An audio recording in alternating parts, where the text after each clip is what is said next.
MightyKeef. Guys, the 2025 Game Awards is coming out in a few weeks. Sorry, my voice seems a little messed up, right? I was recording last night, and I did a lot of screaming. The skit for this is going to be kind of wild.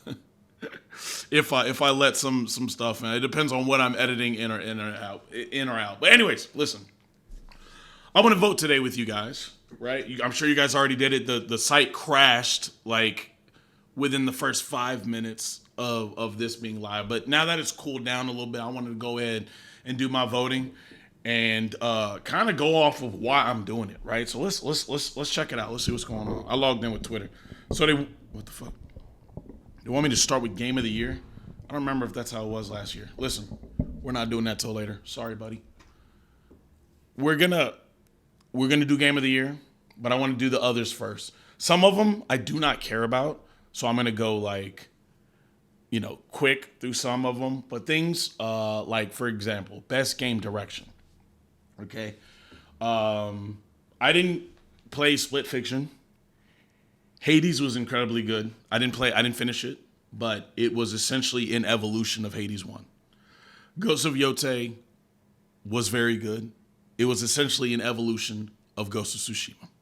Death Stranding, didn't get to play it yet, but from what I've heard, it was an evolution of Death Stranding 1. Clair Obscur, though, was just its own thing. It went in its own direction. It was not led in a direction, whereas the other three were led in a certain direction. So I enjoy the creativity that came from this, although that doesn't mean the creativity of Death Stranding was not good, because from what I saw, it was phenomenal. And if it's anything like Death Stranding 1, which apparently it is, the creativity in Kojima's mind just throws up all over the pages, all over the scenes. So I'm sure it's beautiful. I'm sure it's great. But my vote's going to, you know what I'm saying? Next category. Okay. So, best narrative. I didn't play Silent Hill F, but I watched my friend play the entire thing. He loves Silent Hill. I played Silent Hill 2, and I can't remember the last time I played any other Silent Hill game. Like the remake that just came out. Death Stranding 2, from what I heard, again, was great, but it wasn't like the story wasn't like so incredibly good. Ghost of Yotei was a fun game. However, the story is kind of like it's kind of very basic, right? Her family got murdered. You got to go find who did it and get rid of them. And while that is fun, it is still, kind of on the basic side. There aren't that many moral dilemmas that she had to go through. It was pretty much it's on site for these niggas. That's pretty much all it was. There were some plot twists, but not enough for me to be like, wow, this is outstanding writing. It was good writing, but not outstanding. Unfortunately, Expedition 33 was amazing. The writing was amazing. Now, so far, I'm voting on 2 Expedition 33s, but you know what's funny? And this may be considered heresy, but Expedition 33 didn't resonate with me as hard as it did for most people because I played Xenoblade Chronicles. I played Xenoblade Chronicles 1, 2, 3, and Xenoblade Chronicles X. And a lot of those games echo very similar narrative points and philosophical undertones that Expedition 33 wowed everybody with. So if you are I even sometimes call this Xenoblade Chronicles 5. Oh, I'm sorry, Xenoblade Chronicles 4. It is very similar. Obviously not the combat, but the style of storytelling and a lot of story beats that goes into this game that went into Expedition 33 are echoed in a lot of the Xenoblade Chronicles series. So I'm saying all that to say, if you've never played Xenoblade Chronicles, do it. Especially if you like Expedition 33. That doesn't mean Expedition 33 was like not great for me. I think it was probably the best game to come out this year, maybe. and we'll get into that in a minute. But yeah, it didn't resonate with me as much as everyone else because you know I've kind of played games like that already, but it was still phenomenal. Let's see, best art direction.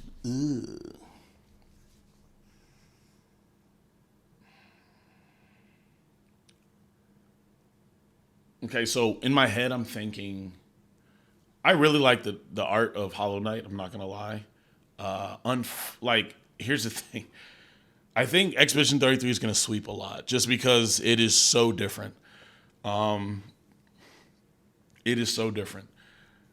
From what here's the thing. I didn't play Death Stranding, but I did see many, many, many scenes and many and a lot of where that game is going in terms of art.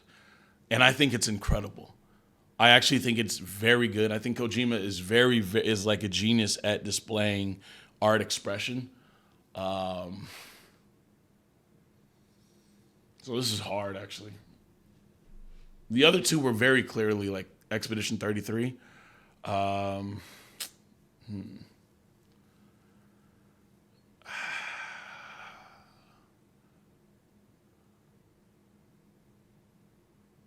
I think I'm gonna give it to Expedition 33 again, bro. Only because as wowing as Death Stranding 2 on the Beach was graphically or artistically, we did kind of already see it. Whereas the weird, crazy stuff in Expedition 33, I have not seen in any other game in a very long time. Best score in music. Oh man, I think Expedition 33 is gonna sweep, bro. The thing is, Ghost of Yote's music's actually pretty fire. The theme is fire. When you go into the lo-fi mode, it's really good. A lot of that. It is honestly between Clair Obscur and Ghost of Yote.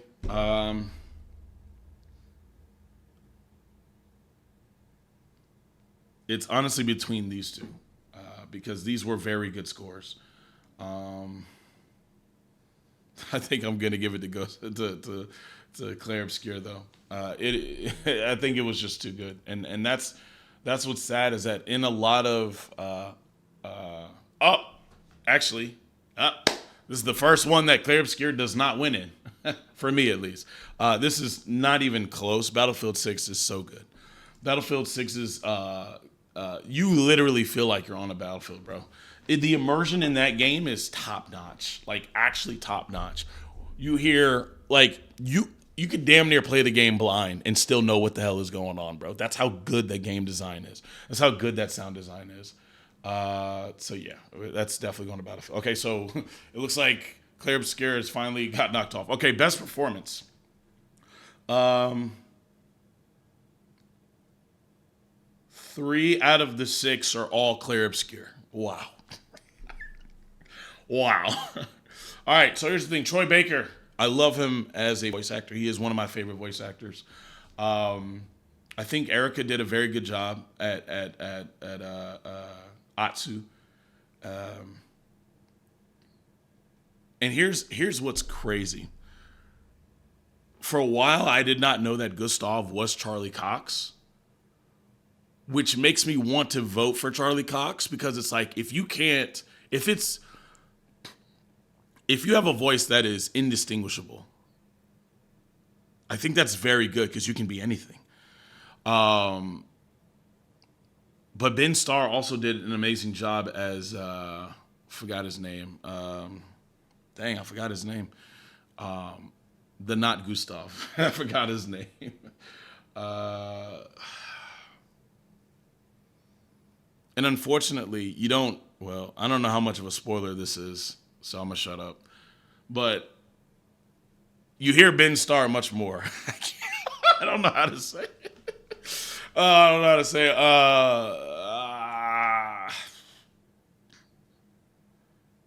I'm gonna be honest. They're both. It's one of these two. I just don't know which one. I don't know which one. Um, Heads or tails, honestly. They both did an amazing job. Like Amazing job.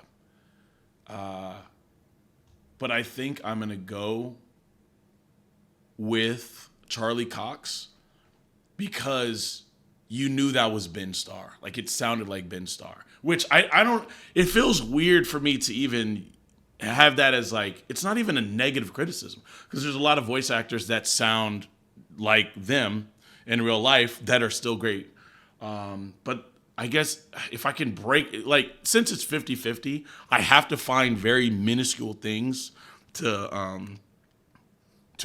like settle the score, break the tie. And I think the idea that I had no idea this was Charlie Cox until they said it was good enough for me to be like, dang, that performance was very good, right? I had no idea. You were a completely different person. So I think I'm going to go with that. I think I'm going to go with Charlie Cox. And for those who don't know, that's Daredevil, right? So if you've only heard Daredevil's voice, now imagine him in his British accent in this. And it's like, what? Okay, innovation in accessibility. Recognizing software and or hardware that is pushing the medium forward by adding features, technology, content, help games by played and enjoy. What even is this? I guess that's not terrible. I don't think that's a terrible. Now that I think about it, I don't think that's terrible. But I don't think any of these even apply. Like I don't think any of them had anything out of the ordinary, as far as I know.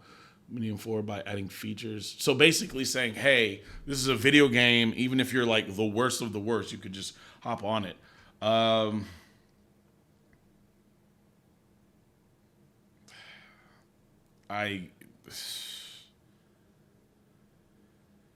don't know. I don't know. I don't play soccer games, football games, however you want to say. I know all my non-American fans are probably like, what the hell, Keef, it's football.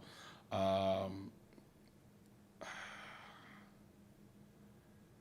mean, I guess you can make the argument with Assassin's Creed, it's not like too difficult. And you still get to do flashy, cool stuff with very little, like, I guess, mechanical need, right? Like you have, it's not that hard to do really cool stuff in the game. So I'll go just simply off that. Games for impact. Oh no, I don't understand what this means. Like cultural impact. Okay, for a thought-provoking game with a pro-social meaning or message. Okay. Oh, so this is the DEI thing that those guys hate. This is the like, you know, this is the thing they are always criticizing. I like South of Midnight a lot. I'm going with this. Okay. Awarded to a game for outstanding development of ongoing content that evolves the player's experience over time. Best ongoing game. I'm going to be honest. It's probably No Man's Sky or Final Fantasy 14. I'm sure Fortnite is amazing. I just don't think that it ever had to go through any trials or tribulations to become amazing. It was always just slop. I'm sorry. It was always just slop, but slop that can be enjoyed by a lot of normal people and not just normies. I know a lot of hardcore shooters like it, I guess. It is very difficult with the building, right? You have to have like a certain level of brain function to be able to do that. So I'm not knocking it, but I do think that it is very surface level. Whereas No Man's Sky and Final Fantasy 14 did go through a lot of trials and tribulations because they were at some point they were actual garbage doo-doo balls, and it takes a lot to come from the mud like that. I still think I'm going with No Man's Sky, man, because like that is incredible. What you can do from when the game came out to what you can do now, it's almost as if No Man's Sky is on No Man's Sky 3 right now. I'm not even joking. And unlike Final Fantasy 14, you do not have to pay monthly for it. This is just all stuff free. Except I think there was an expansion that's bigger, right? But this is all free stuff.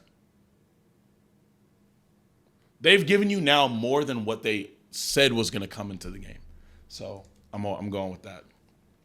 Best community support. Damn.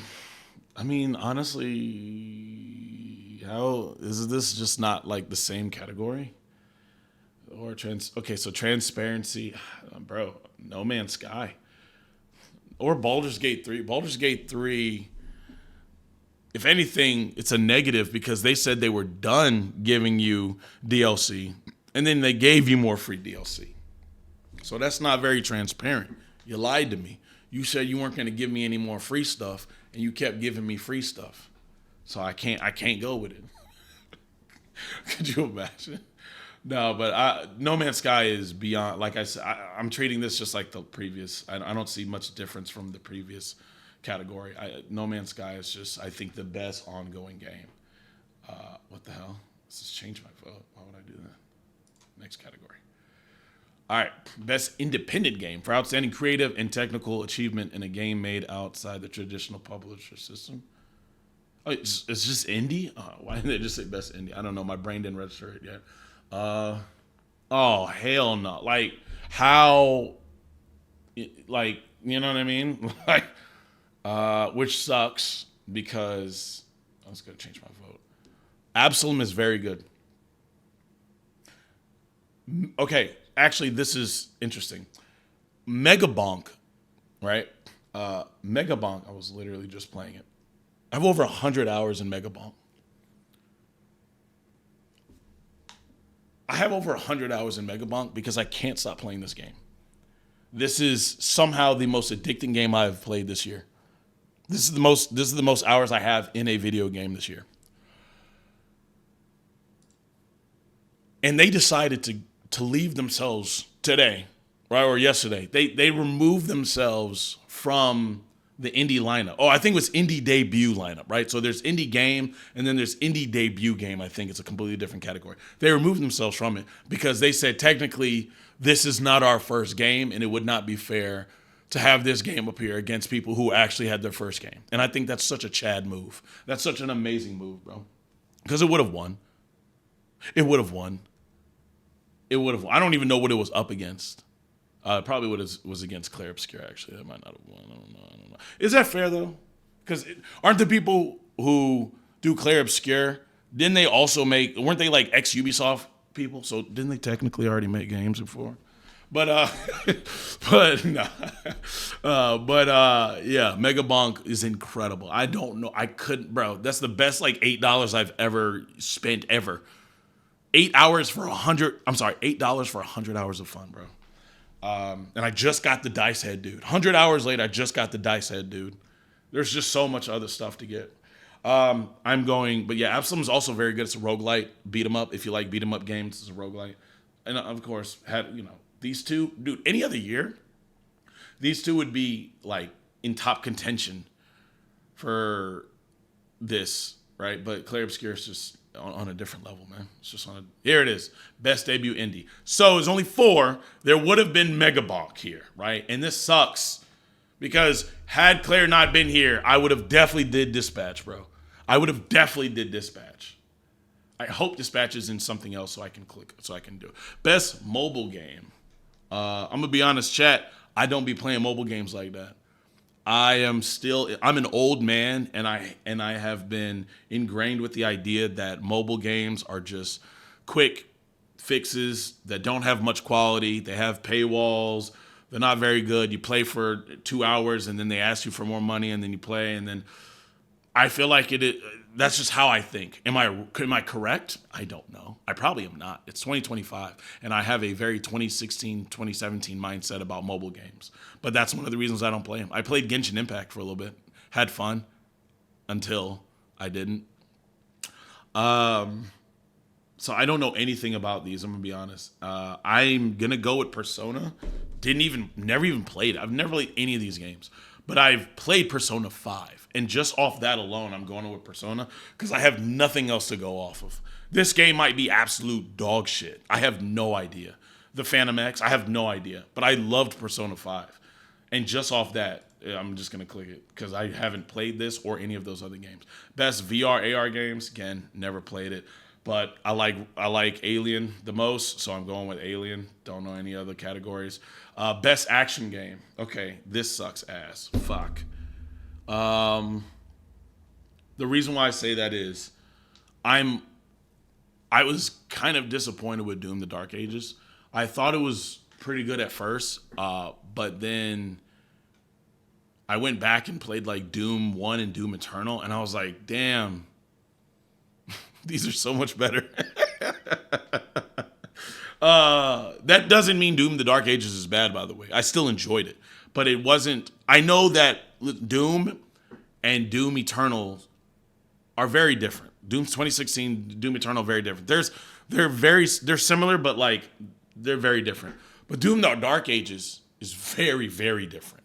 Like it's like Doom 1 is here, and then the difference between Doom 1 and Doom 2 is like right here, and then the difference between Doom 1, Doom 2, and Doom: The Dark Ages is like right here. Like you can't even see it, but it's just it was very different, but it was still fun. However, Ninja Gaiden 4 is God tier. God tier. I don't know if is there like an FPS? I don't think there is. Why is there not there's no best shooting game? Like is that what we're really looking at right now? No way. What? There's no best shooting game. How is that even humanly possible? This is America. We love shooting. I'm from the South. Everyone here has guns. Everyone. How is there no... That's crazy to me. The reason why I'm saying that is because if there was a best shooter, I would just go ahead and put Battlefield 6 in that and not even worry about anything. Because I think that Ninja Gaiden should get this. However, when it comes, if they're asking me extra genre focused, every second was a Battlefield in Battlefield.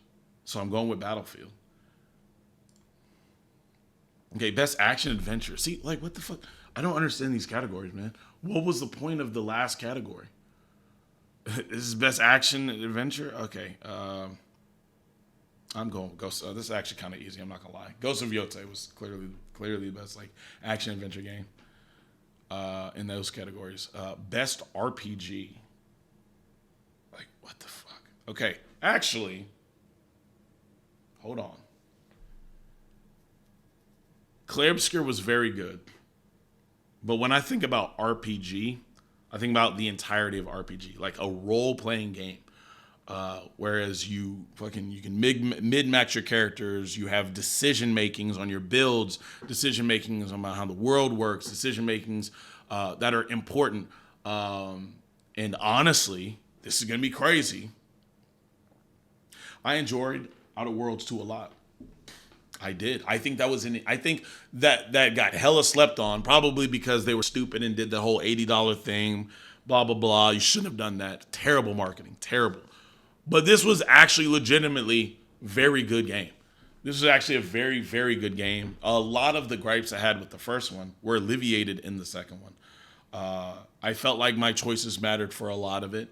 I felt like not just on a dialogue perspective, but like a decision making on what I'm choosing to do and how I'm choosing to do the quest, and like the ripple effects it has on the rest of the story. The only negative about that was that each world you went on, it seems like the decision making was tied to just that for the most part. So if you went to one world and you made a whole bunch of decisions and it did a bunch of changing on in the story, or who you talked to, or who you even got as a companion, all that kind of affected itself on that planet. And then once you got to another planet, it kind of didn't do anything anymore. For the most part. Sometimes it did, but sometimes it didn't. But for example, my first big decision I made was kind of like the Megaton problem in Fallout 3, where you destroyed destroyed one of the cities. One of the cities I destroyed, and one of the companions that I had not gotten yet were in that city. So when it got destroyed, she got destroyed. And so I can't ever play. So there's a whole companion that I can't play with for the rest of the game. And it's like within the first 5 to 10 hours of the game. And I don't have an impact like that on something like that, something as massive as that. It's not really like that in any of this. So I heard Kingdom Come Deliverance is really good. So I can't speak on that. But Monster Hunter was a good RPG. These are all good. But when I hear best RPG, I don't just take crunching numbers, right? Like, oh, well, let me put my points into attack. Let me develop this type of armor. Let me do this for this type of battle. I'm talking about everything. And I think Outer Worlds did a very good job of that. Best fighting game. This year was kind of light on fighting games, to be honest, which is understandable. A lot of the good ones came out already a while ago. Like Street Fighter 6 already came out. Tekken 8 already came out a while ago. This is actually not hard. It just sucks that this is it. But I'm going with 2XKO. Like, this is a fighting collection, which is like, oh man. City of Wolves, I'm gonna be honest, I don't like it. I'm gonna be honest, I don't like it. And I know that means I'm not gonna be rich one day, because City of Wolves is by SNK Corporations. I'm just kidding about the rich part. Hopefully, I want to be that anyway. Hopefully, but SNK is now owned by the Saudi Arabians. By Saudi Arabia, and specifically, I think it's like the Rida, whatever that. I don't know if it's like a government or whatever. I don't know how that works. But this game is owned by very, very, very, very, very wealthy people, and they give very good incentives to like the game. Not to everybody, but I've seen some paperwork. They give very good incentives to enjoy this game and whatnot and play it. But and not just that, but they give incentives for the actual competitors, right, to play the game. I think the prize pool's in the millions when it first came out. It's insane amount of money. That I think Goichi won its first big tournament. So he's a god. Shout outs to him. But the reason why I'm saying that is that I don't like it, and I don't know, they probably will never work with me because of that. But I didn't like it too much. Chun-Li just came out, and I may pick it back up just because I love Chun-Li. I've always gravitated to Street Fighter characters in any collaboration, right? And sometimes that makes me like the game more because I like the Street Fighter character, and then I'll migrate to a different actual character of the fighting game sometimes. But we'll see. But as of right now, I'm not even going to talk about Mortal Kombat, and it's 2XKO. A best family game. This is Donkey Kong Bonanza. I'm gonna be honest, and this is what I was gonna say earlier. I think Donkey Kong Bonanza is one of the best games that came out this year, if not the best. Yeah, we're getting crazy right now. Yeah, listen, I love Donkey Kong. I have a huge Donkey Kong bias. Donkey Kong is one of my favorite IPs ever, and it is by those evil monsters, Nintendo. Those monsters. The monsters made some of my most fun IPs in the world. I love Pokemon. Nintendo made it. I love Donkey Kong. Nintendo made it. I love Zelda. Nintendo made it. Donkey Kong Bonanza was phenomenal. I think that was a legitimately innovative and upgrade of platforming games. Like the genre. That's why I think it's so impactful. There is no other platformer out that is like that. That's huge. I think that's huge. And I don't think a lot of people are giving it credit because it's Donkey Kong and it's not, gun and ball, right? So, but yeah, Donkey Kong was absolutely phenomenal. Now, unfortunately, it did show already the Switch 2's limitations, because there were times in that game where the frame rate was dropping to 12. I'm not even joking. Some boss fights near the end were horrific to play against because the frame rate would just tank.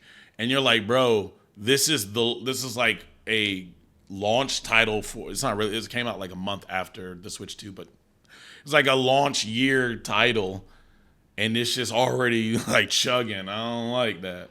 But it's not, it's only in some parts, right? Best sim/strategy game.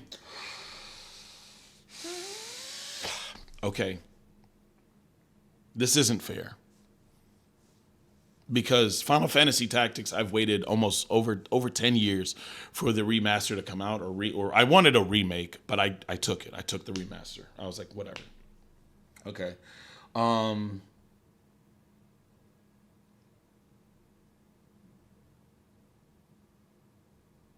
but I'm not going to give it to it. I'm actually going to vote on the altars.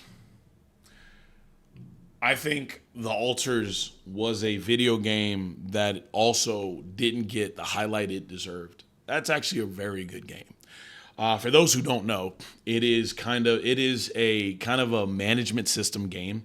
You're stuck on a planet, and people died who came before you, and you don't know why. There's a lot of mystery to the game, to the lore. Eventually, long story short, you're trying to get off the planet, right? Because if the sun catches you, you'll burn up. So you're in this little ship that's like a wheel, and you're rolling around trying to kind of avoid the sun. So you have a X amount of time to get X amount of resources to devote to X amount of things before the sun gets to you, and it's your choice on how you do that.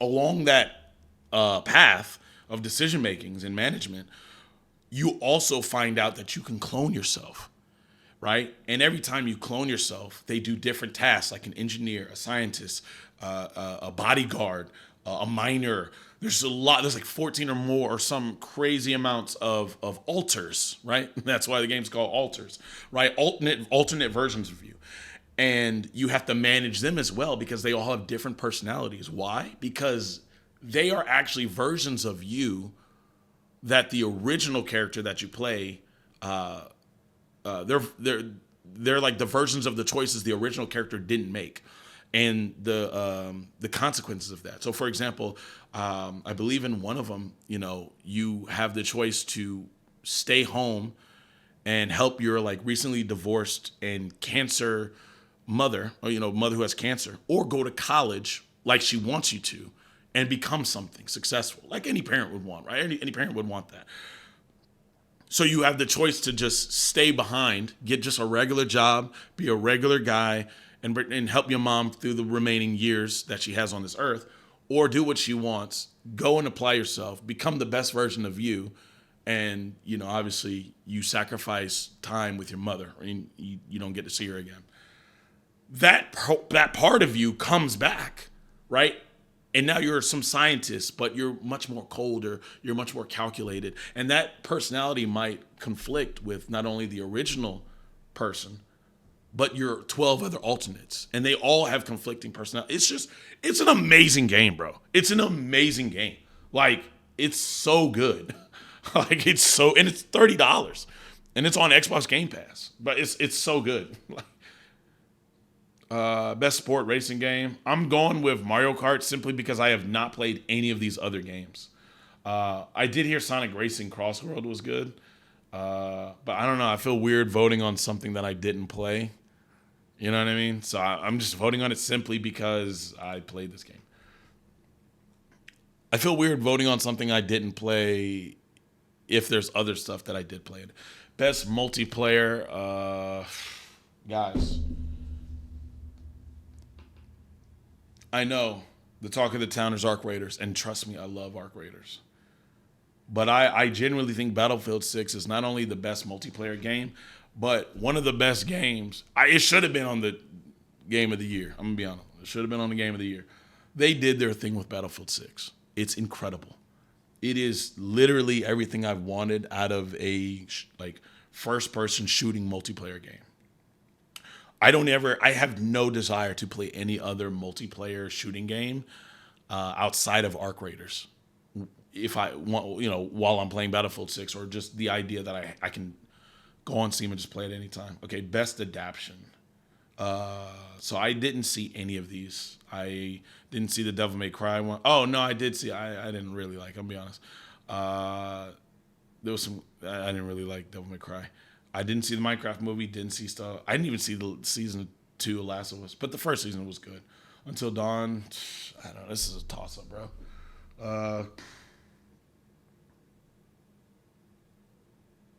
I didn't see any of these except for Devil May Cry, and I'm gonna be honest, I did not like it. So I'm just gonna go with The Last of Us simply because I enjoyed the game. That's it. Don't even know how they killed Joel in this. Sorry if that's a spoiler, but like by now you should know what happens. I never even saw a scene from it. It was just always something that I was gonna see eventually. Most anticipated game? Come on, bro. We already know it's Grand Theft Auto. These three are very close behind, right? This one's kind of like the middle guy. I mean, the one that's like kind of out there because IO Interactive is the ones who made Hitman, right? And Hitman and was crazy. I was just talking about this. Hitman World of Assassination is incredible, right? When you got like the whole first game, second game, third game, but there's also a roguelite called Freelancer or something like that. And it's incredible. It's like infinite replayability. And there's so many different ways to tackle an objective. I think that currently Hitman World of Assassination is still the best stealth style genre game. The gameplay, the stealth gameplay itself, like, attacking people and stuff is very, surface level. Well, I don't even know if that's true. Because there's so many ways to kill someone. You know what I mean? I guess what I meant to say by surface level is that you're just either punching someone or you're stabbing or shooting someone, right? Whereas like with the Assassin's Creed games, it's always cinematic. You're slicing someone, throat off, you're breaking someone, cutting someone's head, blah, blah. Same thing with Ghost of Yotei. I think that's what I was trying to explain. But in terms of just overall content, I think those the people who made Hitman are great. So that's why I'm really looking forward to First Light, because I think espionage is going to be right up their alley. But still, like Resident Evil 9, come on, bro. We've been Witcher 4, like be serious. The Wolverine game, like be serious. But this is still much more intense. We've been waiting for this game for 15 years. Okay, Wolverine, we've only been waiting for a few years since we knew it was coming out. Witcher 4, people have been waiting a while, but not as long as what's it called? Grand Theft Auto. And people have been waiting for Requiem as well. But we just got 8 in like 4 years ago? Something like that? No, not even that. When did let's see. Yeah, 2021, 4 years ago. I was right. Damn, it's been 4 years already since Requiem came out. Time is flying, bro. I need to like have a family, have kids or something right now, bro. I gotta stop. You know what I mean? Nah, I still gotta stack this money. Hold on. Yeah. Okay. So people have been waiting the longest for a new GTA. Content creator of the year for a streamer, a content creator who has made an important and positive impact on the community. I have no idea who the first guy is. I have no idea that. I don't know. I only know 2 people here. I know Kai and I know Moist Critical. And I'm just going to go with Kai because he did the thing, right? He did the whole Mafia-thon, got to 1 million subs, which has never been done before, and all this and all that. And he did the Streamer University, and that kind of brought in a lot of other creators, right? He gave chances to a lot of lesser-known creators. And I think that's huge. No matter your personal opinions of him, you can't really deny what he did for the community. And that's what it's asking me to do, is who was the biggest impact on the community. So, Kai Cenat it is. Best esports game? Bro, what is this? League of Legends? People still play that game? I don't know what. Dota 2? People still play that? Bro, I am so lost in the esports. Why isn't Street Fighter 6 up here? That's esports. Why isn't Tekken 8 up here? All this shit is just shooters and MOBAs.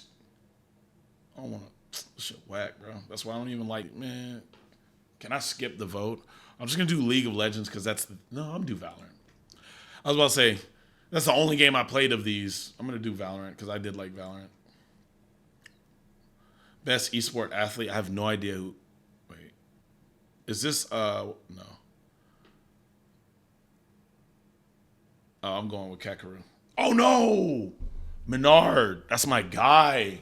Sorry, I'm going with Menard. That's my guy right there, bro. That's my guy. So they didn't have Street Fighter on the best esports game, But they had Street Fighter players for the best esport player. I don't understand it. Best esports team. I don't even know these people, brother. I don't know anything about esports teams anymore. NRG, Team Liquid. I think I'm gonna go with Team Liquid because I think they reached out to me when I was a younger creator and actually wanted me to be on their thing.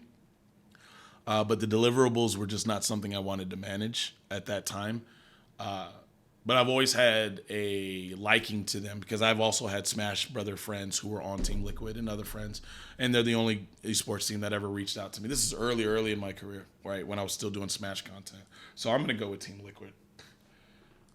I don't know anyone else. Player's voice. Notify me when voting opens. What the fuck does this mean? Oh yeah, just notify me, gang. And that's it. Last but not least, game of the year. Now I told you I love Donkey Kong Bonanza. I think it's phenomenal. I think that they did everything right. I think it's an evolution of platforming genre. I think it's evolution of Donkey Kong. I think they did everything to make it feel like it's not just some collectathon. You actually get to go and get gear that change your gameplay. There's actually meaningful decisions in your skill tree. I think they did very good job of making this an incredible game. Hades 2, didn't play too much of it. The friend who played Silent Hill F actually loved this game, and I watched him play it, and it is a huge jump from Hades 1.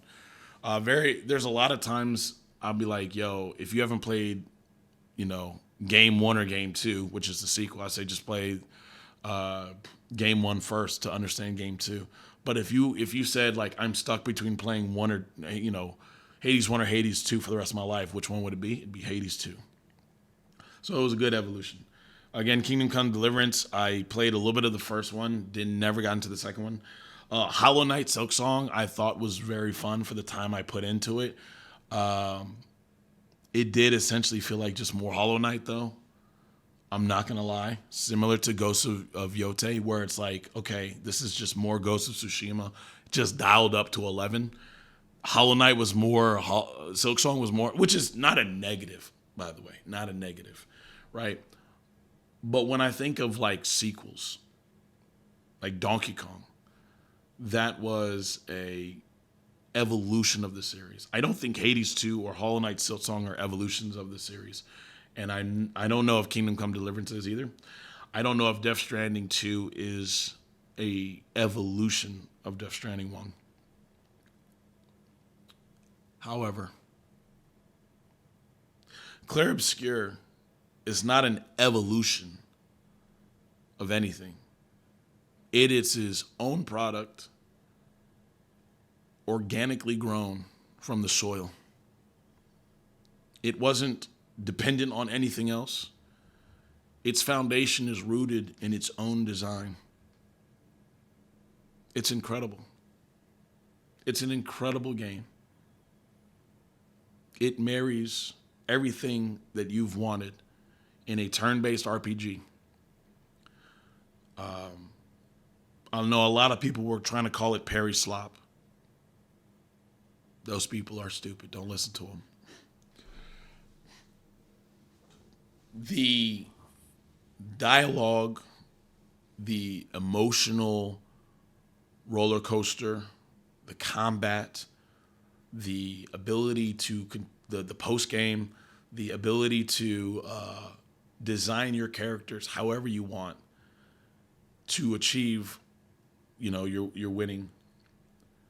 It is probably the closest like turn-based RPG game I got to feeling like Final Fantasy X, which is arguably my most favorite game ever made.